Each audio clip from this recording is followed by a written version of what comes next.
A new movement appeared in temporarily occupied Crimea, resistance nation. The activists began with decisive actions and set fire to a car with symbolic of the occupiers in Feodosia. The representative office of the President of Ukraine in the Autonomous Republic of Crimea reported. There is a powerful resistance movement on the peninsula, the Yellow Ribbon organization stated. This is another initiative that unites residents of occupied Crimea who are fighting the Russian occupation authorities. We were constantly told that there was no Ukrainian resistance in Crimea, but in Crimea, for example, we have already begun not only to paint pro-Ukrainian leaflets and graffiti, we are also correcting the letter Z to an hourglass, which means the inevitable defeat of Russia. We are convinced that people with a pro-Ukrainian position in the occupied territories are in the majority. You can look at the number of our activists in Simferopol, Sevastopol, in Crimea in general. We understand that people may have a neutral position, but they want legitimate authorities, Ukrainian legitimate authorities to come, and the Yellow Ribbon movement will work until the Ukrainian border is returned as it was in 1991. Yellow Ribbon is Europe's largest guerrilla movement operating in the Russian-occupied territories of Ukraine. The platform already has about 7,000 participants, including about 2,000 in occupied Crimea. They coordinate their actions through the chatbot Vmeste. The Yellow Ribbon choose a non-violent method of resistance because they believe that this way they can unite more people. You heard that curfew was introduced in Crimea.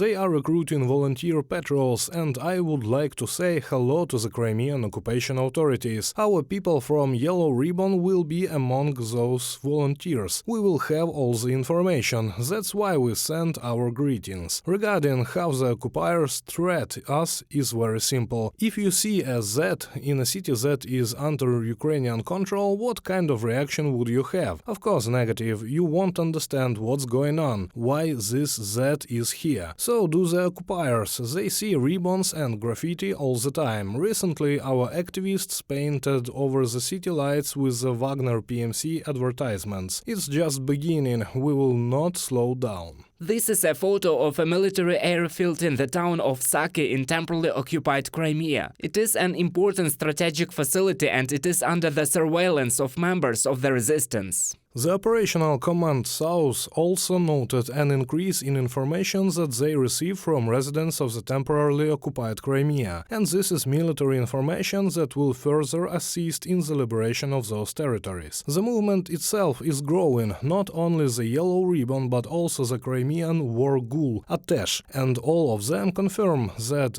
they have support on the peninsula. Moreover, their participants are not only ready to hang posters and leaflets, they are ready for more active actions. Atesh is another resistance organization in occupied Crimea. The Atesh military movement is preparing for the liberation of Crimea from the Russians. We are waiting in Genkoy for the Ukrainian armed forces. We have made dozens of weapons warehouses with explosives and ammunition. Now we will mine the railroad behind us as soon as the Ukrainian armed forces cross the border with Crimea. We will capture administrative buildings and military facilities. Here, for example, partisans from Atesh are recording the movement of Russian aviation on the peninsula. Resistance activists have information about the construction of a defensive line and a new military unit, and in their own Telegram channel they warn the Russian occupation authorities not to relax. The Russians have a dump grave waiting for them if someone says Atesh. Then the Crimeans will say strength. Reported by Roman Smoler, Angelika Brushnevska, UATV News.